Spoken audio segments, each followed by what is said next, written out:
আচ্ছা মিনু, আমি তোমার কে? জানি তো। বলো কে? স্বামী। তাহলে তুমি আমার কথা শোনো না কেন? ইস, সে তো আমি আগেই বলে দিয়েছি, ওসব আমি পারবো না। স্বামীর কথা মতো চলতে হবে, স্বামীর সব হুকুম মানতে হবে, স্বামীর অমতে কিছুই করা যাবে না। কার কাছে শুনেছো এসব? হ্যাঁ, সবার কাছে। শুধু এগুলি শুনেছো? স্বামীকে ভালোবাসার কথা শুনোনি? উফ,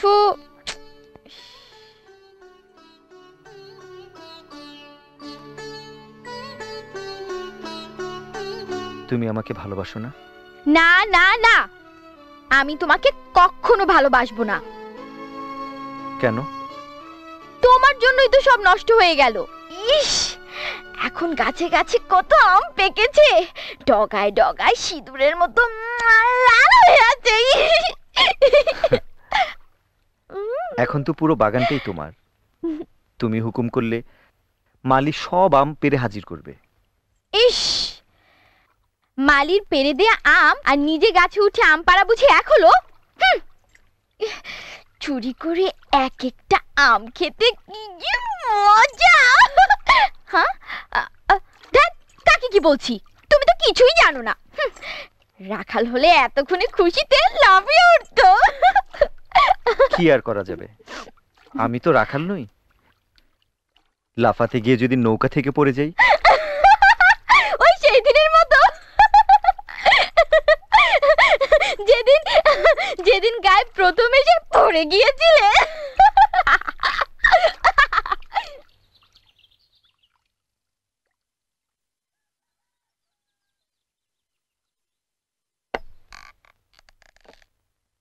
দুর্গা দুর্গা দুর্গা।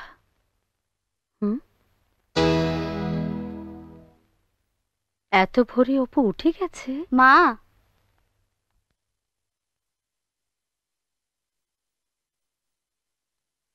কিরে, তোরাও এত সকাল সকাল উঠে পড়েছিস? ওদিকে অপুর ঘরের দরজাও দেখি খোলা। মা তোমাকে একটা কথা বলবো, আগে বলো, রাগ করবে না? কি কথা? মা, কথাটা আমি বলি।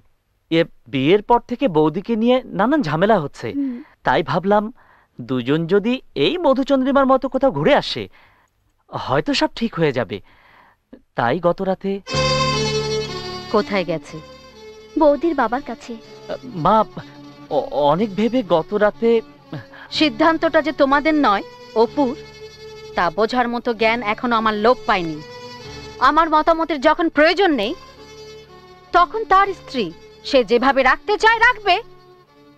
আমি আর এর মধ্যে নিজেকে জড়াবো না। মা, এতে কিছু ভালো তো হতে পারে। বাপের আহ্লাদ পেয়ে ভালো যে কতটা হবে তা আমি বেশ জানি।